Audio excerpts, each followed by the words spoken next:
할렐루야. 오늘도 우리 하나님 아버지와 주 예수 그리스도로부터 은혜와 평강이 여러분의 삶과 가정 가운데 함께 하시기를 축복합니다. 오늘 우리가 함께 읽은 말씀은요, 많은 그리스도인들이 좋아하는 말씀이고 또 많은 그리스도인들이 익히 알고 있는 유명한 말씀이기도 합니다.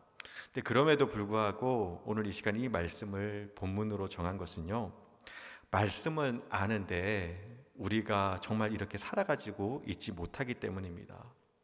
말씀은 아는데 아시는 분도 계시겠지만 제가 2주 전에 구강외과 수술을 받았습니다. 사랑니 쪽에 낭종이 생겼는데 그 낭종 사이즈가 너무 커서 전신 마취를 하고 수술을 했습니다. 수술 전날 입원을 하고 또 수술을 하고 또 며칠간 회복한 후에 퇴원하였습니다. 그리고 그 1년의 과정과 시간을 보내면서 하나님께 물었던 것이 있습니다. 그것은 하나님, 저에게 왜 이런 모진 고난과 시련을 주십니까? 하는 그런 원망과 불평이 아니었습니다. 또 그렇다고 또 하나님 수술 잘 되게 빨리 회복시켜 주세요라는 그런 바람과 간구도 아니었습니다.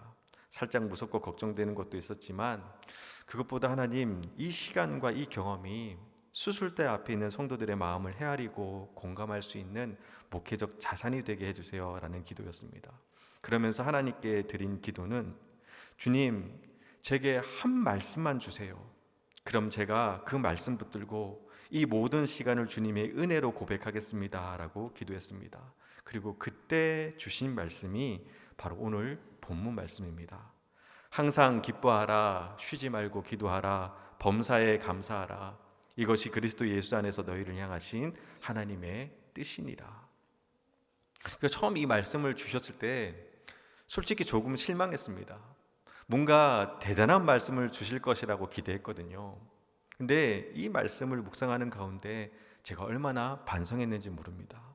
어렸을 때부터 수없이 많이 들었고 암송했고 이제는 식상하고 지겹다고 느껴질 정도로 익숙한 말씀이었습니다. 근데 여러분, 말씀 한 절 한 절이 심령과 골수를 찔러 쪼개는 겁니다. 항상 기뻐하라, 쉬지 말고 기도하라, 범사에 감사하라. 이것이 바로 하나님의 뜻이다. 저를 향한, 그리고 우리를 향한 하나님의 뜻은요, 사실 너무나도 간단하고 명료했습니다. 그럼 이제 묻겠습니다. 여러분, 항상 기쁘세요? 쉬지 않고 기도하고 계시나요? 범사에 늘 감사하시나요? 다들 아멘이 잘 안 나옵니다. 여러분, 쉬운 것 같은데 그렇지 않습니다. 그래서 오늘 이 시간은요, 우리를 향한 하나님의 뜻인 이 기쁨, 기도, 감사, 이 세 가지를 통해서 지금 우리의 모습을 다시 한번 점검함으로 험한 세상 속에서도 진정 하나님의 뜻을 이루어가는 저 여러분이 되기를 소원합니다. 제가 어제 이렇게 말씀을 준비하다가 떠오른 아이디어가 하나 있는데요, 사실 오늘 얼마나 호응이 있을지 살짝 두렵긴 합니다. 기뻐하고 기도하고 감사하는 것이 우리를 향한 하나님의 뜻이잖아요. 이것을 쉽고 재미있게 기억하기 위해서 이 말씀을 갖고 간단한 율동을 만들었습니다. 엄청 유치합니다. 제가 오늘 아침까지 할까 말까 고민했습니다. 근데 여러분, 기억하시는 데는 분명히 큰 도움이 되실 겁니다. 한번 해볼게요. 저 따라해 보세요. 항상 기뻐하라. 항상 기뻐하라. 여러분, 환하게 미소 지으시면 됩니다. 그리고 쉬지 말고 기도하라. 기도에서는 무엇이면 되고요. 그리고 범사에 감사하라. 너무 잘하시네요. 자, 기쁨, 기도, 감사. 너무 쉽죠? 네. 바라기는 기뻐하고 기도하고 감사하는 그런 믿음의 자녀들이 되시기를 주님으로 축복합니다. 그리고 이것이 바로 우리를 향한 하나님의 뜻입니다. 자, 그럼 이제 본론으로 들어가서 조금 더 자세히 한 말씀 한 말씀씩 살펴보도록 하겠습니다. 먼저 여러분, 항상 기뻐해야 됩니다. 다들 아시지만 살다 보면요, 사실 기뻐할 일보다는 슬프고 걱정스러운 일들이 더 많습니다. 그리고 목회를 하면서 느끼는 것은요, 어떤 누구도 어떤 가정도 여러분 쉬운 인생은 없습니다. 다들 남모르는 상처와 아픔과 사연과 눈물을 갖고 살아갑니다. 근데 여러분, 믿음의 사람들은요, 주님 안에서 슬픔을 기쁨으로 바꾸고 탄식을 찬양으로 바꾸고 눈물을 감사로 바꾸어 가는 사람들인 줄 믿습니다. 항상 기뻐하라는 이 말씀은요, 부탁이나 권유가 아니라 명령입니다. 기뻐했으면 좋겠다, 기뻐하기를 바란다가 아닙니다. 기뻐하랍니다. 그럼 이렇게 반문하실지 모르겠습니다. 목사님, 기뻐할 수 있어야지 기뻐하지요. 제 처지를 좀 보십시오. 이런 상황에서 어떻게 기뻐합니까? 사실 여러분, 슬프고 힘들고 눈물 나는 상황에서 기뻐한다라는 것이 얼마나 어려운지 저도 압니다. 그래서 여러분, 때로는요, 우리가 너무나 잘 아는 하박국 선지자의 고백이 솔직히 낯설고 싫을 때가 있어요. 여러분 아시죠? 무화과 나뭇잎이 마르고 포도 열매 없고 감람나무에 소출 없고 논밭에 먹을 것 없고 우리의 양 없고 외양간 소 없어도 나는 여호와로 말미암아 즐거워하며 나는 구원의 하나님으로 인해 기뻐함이라. 너무나 유명한 말씀이고 또한 찬양으로 많이 불려진 말씀이지만 또 이 찬양이 아이러니하게 무화과 나뭇잎이 마르고 포도 열매가 없으며 되게 슬픈 내용인데 굉장히 경쾌하고 흥겨워요.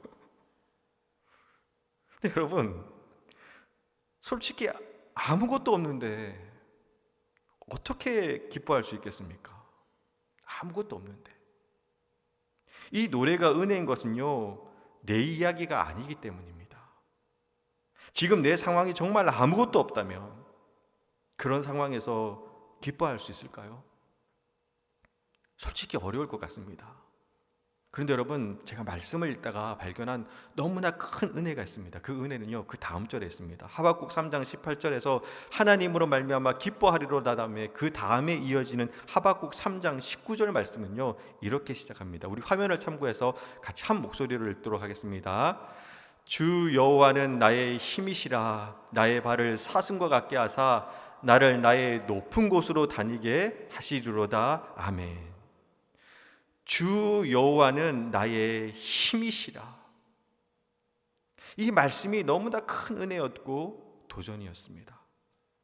여러분, 아무것도 없는데 힘은 있다라는 겁니다. 힘이 있다라는 것은요, 다시 일어날 수 있다라는 겁니다. 그리고 그 힘이 기쁨의 이유가 되는 겁니다. 주 여호와는 나의 힘이시라. 여러분, 우리의 힘은요, 여호와 하나님이시고 하나님은 어제나 오늘이나 영원토록 동일하십니다. 그래서 우리는요, 항상 기뻐할 수 있는 겁니다. 주 여호와는 나의 힘이시라. 바라기는 나의 힘이 되신 여호와 하나님, 그 하나님 때문에 항상 기뻐하시기를 주님의 이름으로 축원합니다. 다음으로 여러분, 쉬지 말고 기도해야 합니다. 여러분, 임재라는 찬양 다들 아실 겁니다. 그 가사를 보면 이렇습니다. 제가 읽어드릴게요. 하늘의 문을 여소서, 이곳을 주목하소서. 주를 향한 노래가 꺼지지 않으니 하늘을 열고 보소서. 이곳에 임재하소서. 주님을 기다립니다. 기도의 향기가 하늘에 닿으니 주여 임재하여 주소서. 여러분, 이 찬양의 가사를 보면요, 기도의 향기가 하늘에 닿으니 주여 임재하여 주소서라고 합니다. 근데 여러분, 이상한 것은요, 여러분, 기도의 향기가 날까요? 옆 사람 여러분, 기도하실 때 한번 냄새 맡아보세요. 냄새가 나나 안 나나? 안 납니다. 그렇다면 왜 기도의 향기라는 표현을 사용한 것일까요? 그 근거는 바로 성경 말씀에 있습니다. 요한계시록 8장 3절 말씀을 보면요, 제가 읽어드릴게요. 또 다른 천사가 와서 제단 곁에 서서 금향료를 가리고 많은 향을 받았으니 이는 모든 성도의 기도와 합하여 보좌 앞 금제단에 드리고자 함이라. 아멘. 모든 성도의 기도와 합하여 보좌 앞 금제단에 드리고자 함이라 할 때 여기서 이 금제단이 바로 분향단이며 이 분향단이 기도를 상징하는 겁니다. 또 출애굽기 30장 7절 8절 말씀을 보면 이 분향단에 대한 설명이 이어지는데요, 우리 화면을 참고해서 같이 한 목소리로 읽도록 하겠습니다. 출애굽기 30장 7절 8절 말씀입니다. 아론이 아침마다 그 위에 향기로운 향을 사르되 등불을 손질할 때에 살을 찌며 또 저녁 때에 등불을 켤 때에 살을 찌니 이 향은 너희가 대대로 여호와 앞에서 끊지 못할 찌며. 아멘. 아침 저녁으로 향기로운 향을 분향하였다는 겁니다. 하루의 시작과 끝을 주님께 기도드렸다는 겁니다. 그러면서 여러분, 뭐라고 말씀하시나요? 이 향은 너희가 대대로 여호와 앞에서 끊지 못할지며. 기도의 분향을 끊지 말라라는 겁니다. 사실 여러분, 우리가 기도하는 모습을 보면요, 평상시에는 잘 기도하지 않다가 어떤 힘든 일이 있거나 어려운 문제 앞에서 기도하게 됩니다. 대부분 거예요. 물론 여러분 기도해야죠. 근데 안타까운 것은요, 힘든 일이 지나고 어려운 문제가 해결되면 기도의 자리를 떠난다라는 겁니다. 근데 여러분, 기도는요 단순히 내 필요를 채우기 위해서 하는 것이 아닙니다. 어느 집사님 댁에 신방을 하는 도중에 전화가 왔습니다. 이 대학 간 아들한테 온 전화입니다. 벨 소리가 울리고 이 발신자 번호에 아들이라고 딱 뜨니까 대번에 그 집사님이 하시는 말씀이 이 녀석 돈 떨어졌구만입니다. 평소에는 전화 한 번도 없다가 꼭 돈 떨어지면 전화한다는 겁니다. 아주 얄밉다고. 근데 여러분, 지금 우리의 모습이 그렇진 않을까요? 평상시에는 기도하지 않다가 어떤 어려움이 있거나 바라는 것이 있을 때만 기도하지는 않습니까? 그러니까 여러분, 기도는요 쉬지 않고 하는 겁니다. 제가 전도사 시절 섬기던 교회에 정말 기도를 쉬지 않고 하시는 권사님이 계셨습니다. 낮이나 밤이나 눈이 오나 비가 오나 바람이 부나 모르는 사람이 보면 뭔가 큰 기도의 제목이 있거나 아니면 어려운 문제가 있어서 작정하고 기도하는 것처럼 보여질 정도로 열심히 기도하셨습니다. 그런데 가만히 보면요, 사실 그 권사님 가정만큼 평안한 가정이 없어요. 남편 권사님도 성품도 좋고 사업도 잘 되었고 아들 둘이었는데 아들 다 서울에 있는 명문대 학생이었고 믿음도 좋았습니다. 가장 기도 안 해도 될 것 같은 권사님이 가장 열심히 기도합니다. 제가 하루는 물었습니다. 권사님, 혹시 무슨 큰 문제나 어려움 같은 거 있으세요? 없으시대요. 있어봤자 그냥 소소하고 작은 문제들 뿐이지 평안하시대요. 근데 그런데도 어쩜 그렇게 쉬지 않고 기도하시냐고 물어보니 그때 권사님이 주신 답변이 압권이었습니다. 전도사님, 기도하지 않아도 될 만큼 작은 문제는 없습니다. 기도하지 않아도 될 만큼 작은 문제는 없습니다. 우리는 종종 이 정도쯤이야 하며 혼자 감당하려고 합니다. 하지만 우리 하나님은요 아주 사소한 걱정까지도 아뢰기를 원하십니다. 그리고 그렇게 아뢰일 때 우리의 작은 시름에도 응답하시는 분인 줄 믿습니다. 그리고 반대로 기도해도 소용없을 만큼 큰 문제도 없습니다. 세상이 보기에는 끝난 일처럼 보여도 하나님께서는 시작이 될 수 있습니다. 홍해 같은 막막한 문제도, 여리고성 같은 어려운 문제도 주님의 역사 앞에서는 갈라지고 무너지는 겁니다. 그럼 작다고 덮어두지 말고 크다고 포기해서는 안 됩니다. 그리고 이것이 바로 쉬지 말고 기도해야 하는 이유입니다. 이 향은 너희가 대대로 여호와 앞에서 끊지 못할지며 절대로 기도의 향이 끊어지면 안 된다는 겁니다. 바라기는 쉬지 않고 기도함으로 우리의 삶 가운데 그것이 크든지 작든지 하나님의 일하심의 역사가 나타나기를 주님의 이름으로 축원합니다. 마지막으로 여러분, 범사에 감사해야 됩니다. 사실 여러분, 이 말씀은 되게 간단합니다. 하나님 감사합니다라는 고백을 여러분 입에 달고 사시면 됩니다. 의식적이든 무의식적이든 습관적이든 아니면 그 어떤 의도나 목적이 있든지 하나님 감사합니다라는 고백을 늘 하는 겁니다. 삶의 모든 순간을 다 감사하는 겁니다. 멀린 캐로도스 목사님이 쓰신 감사의 능력이라는 책에 보면요, 이런 글이 납니다. 감사는 나를 바꾸고 내 상황을 바꾸고 하나님의 역사를 이끄는 능력이 있습니다. 범사에 감사라는 것은요, 감사로 승리하는 삶을 살아가라는 겁니다. 그리고 만약 혹시 지금 내 상황과 환경이 너무 어려워서 힘들어서 감사할 것이 하나도 없다면, 감사할 것이 뭘 감사해야 될지 모르겠다면 제가 여러분 너무 좋은 믿음의 꿀팁을 하나 가르쳐 드릴게요. 목사님, 저는 아무리 생각해도 감사할 게 별로 없어요 하시는 분들은 잘 들으세요. 앞으로 이루실 하나님의 역사를 기대하며 기도하며 감사하셔도 됩니다. 예를 들면 비록 지금은 어렵지만 우리 가정을 회복시켜 주실 것을 믿고 하나님 감사합니다. 비록 지금은 아프지만 다 치유해 주시고 고쳐 주실 것을 믿고 하나님 감사합니다. 비록 지금은 가난하지만 모든 필요와 쓸 것들을 채워주실 하나님의 은혜에 감사합니다. 비록 지금은 힘들지만 인내하고 기다릴 때 하나님의 영광을 보게 될 것을 믿고 감사합니다. 어렵다고 아프다고 가난하다고 힘들다고 원망하고 불평하는 것이 아니라 먼저 감사하는 겁니다. 목회를 하면서 느끼는 것인데요, 이 먼저 감사가, 선행 감사가 여러분 되게 능력이 있습니다. 왜냐하면 여기에는 하나님이 좋아하시는 감사와 믿음이 결합되어 있기 때문입니다. 비록 지금의 내 삶이 황무지같이 척박해도 꽃 피우고 열매 맺게 하실 하나님을 바라며 인내하며 소망하며 감사하기를 주님의 이름으로 축복합니다. 유대인들은요, 이 화가 나거나 갈등이 생길 때 또는 다툼이 일어나고 어려운 상황에 처하게 될 때 하는 행동이 있다고 합니다. 이 손을 이 꽃봉오리처럼 모으고 사브라누트, 사브라누트, 사브라누트라고 3번 외친다고 합니다. 한번 해볼까요? 사브라누트, 사브라누트, 사브라누트. 이렇게 막 누가 성질나게 하고 화나고 어렵고 문제 앞에 있을 때 사브라누트, 사브라누트, 사브라누트 이렇게 안 돼요. 이 사브라누트라라는 그 말이 무슨 의미냐? 인내하라는 단어입니다. 인내하라, 인내하라, 인내하라. 이것은 다른 사람을 향해서 말하는 것이 아니라 자신을 향해서 인내하라고 외치는 겁니다. 인상적인 것은 여기서 이 사브라라는 말은요, 선인장의 꽃의 열매의 이름인데 유대인들은 자녀들을 향해 사브라라고 부른다고 합니다. 그리고 그 이유는 사브라라는 꽃은 사막의 그 열악한 환경에서 꽃을 피우고 열매 맺기까지 10년이라는 세월을 뜨거운 태양 아래서 그리고 혹독한 모래 폭풍을 견딘다고 합니다.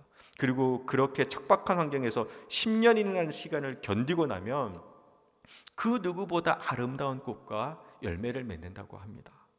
그래서 이 사브라라는 말을 통해서 유대인 자녀들에게 너가 얼마나 소중하고 강인한 존재인지 알고 있느냐라는 메시지를 전한다고 합니다. 또한 이 사브라라는 말 속에는요, 고난 속에서도 참고 견디고 인내하면 하나님께서 꽃을 피워주시고 열매를 맺게 해주신다라는 믿음이 담겨져 있습니다.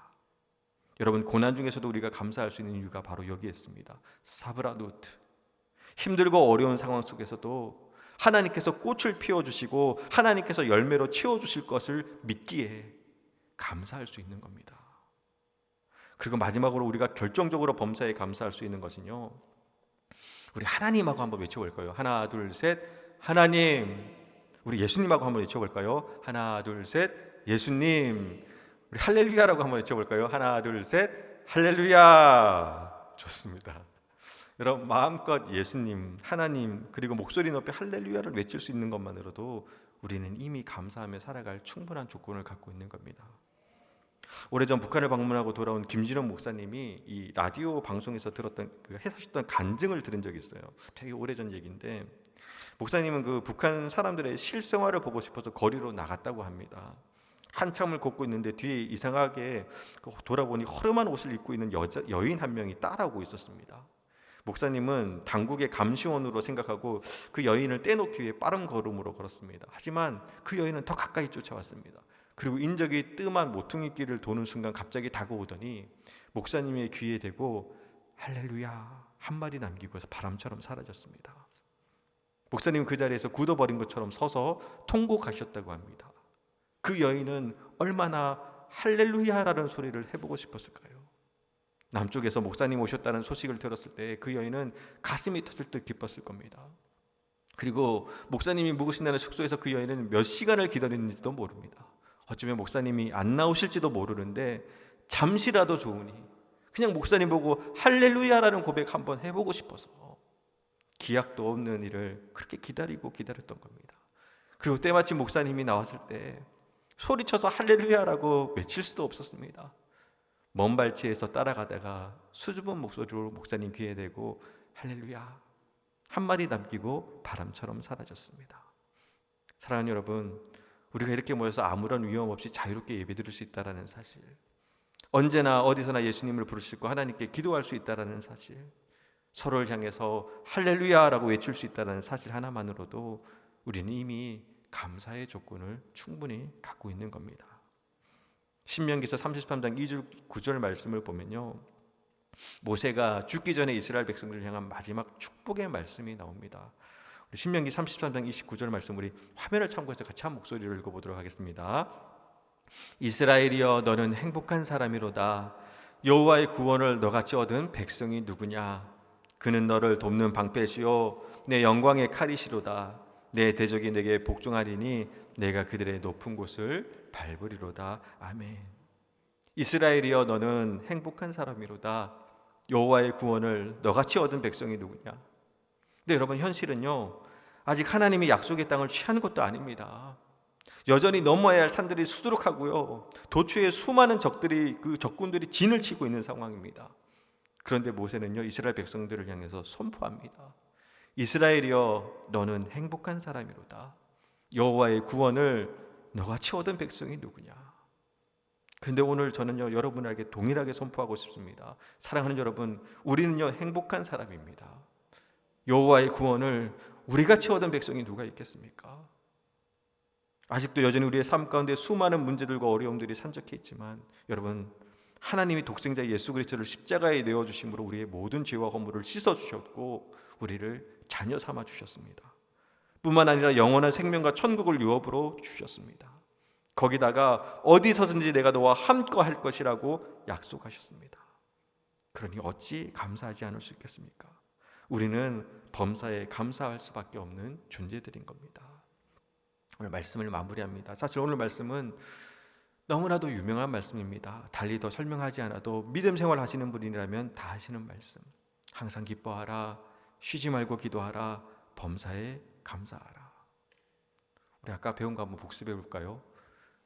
항상 기뻐하라, 쉬지 말고 기도하라, 범사에 감사하라. 좋습니다.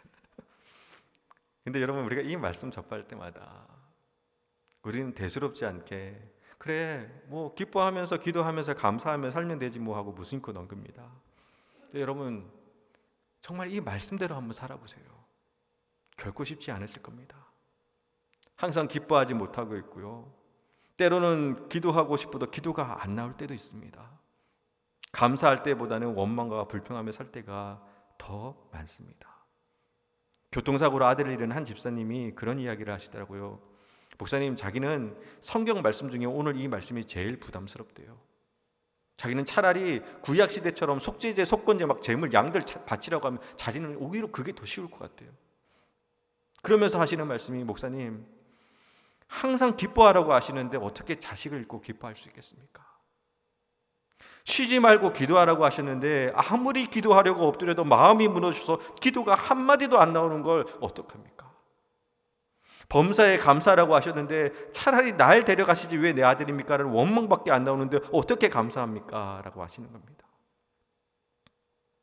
그런데 이것이 바로 나를 향한 하나님의 뜻이라니까. 이렇게 살아가야 되는데 너무나 힘들다라는 겁니다. 그 말씀을 하시더라고요.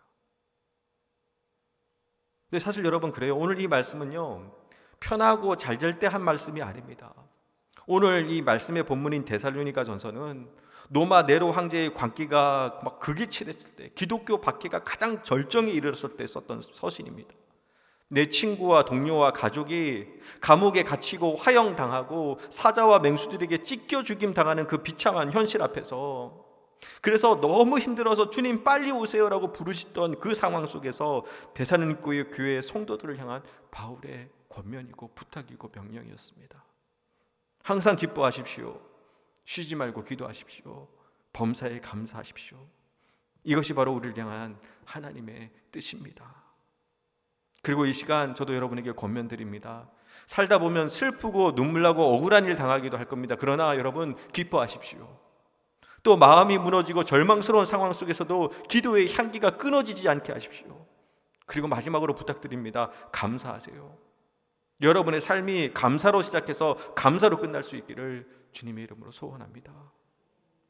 제가 얼마 전에 이 책 제목이 너무 인상적이어서 구입한 책이 있습니다. 만납교회 김병상 목사님이 쓰신 책인데, 책 제목이요, 모든 날이 은혜스럽다 합니다. 책 제목이 뭐라고요? 모든 날이 은혜스럽다. 그날 깨달은 생각들을 묵상한 수필집 같은 그 글인데요, 모든 날이 은혜스럽다. 그 중에 참 와닿는 문장이 하나 있었습니다. 그것은 오늘 하루를 은혜스럽게 보내다 보니 모든 날이 은혜스럽습니다. 오늘 하루를 그냥 은혜스럽게 보내다 보니 모든 날이 은혜스럽습니다. 이 말이 되게 긴 여우로 남았습니다. 이 시간 축복하는 마음으로 여러분 권면드립니다. 오늘 하루를 기뻐하고 기도하며 감사하며 사세요. 그리고 오늘 하루를 그렇게 하나님의 뜻을 이루다 보면요, 우리의 모든 날이 하나님의 뜻을 이루는 은혜의 날이 될 줄 믿습니다. 그 믿음으로 오늘 하루도, 그리고 내일도 역시 기도와 기쁨과 감사로 하나님의 뜻을 이루어가는 저와 여러분이 되기를 주님의 이름으로 축원합니다.